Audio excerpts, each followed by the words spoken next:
Welcome to Maths with Teacher MJ. What is the value of 2024 squared plus 2024 over 2024? So let's start with 2024 squared.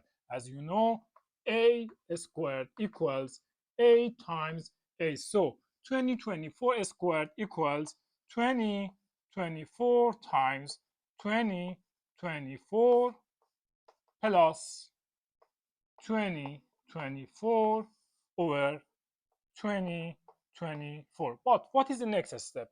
You need to find the common factor between this term and this term. The common factor between these two terms is 2024. So it's gonna be 2024 times 2024 times 2024 over 2024 is gonna be 2024.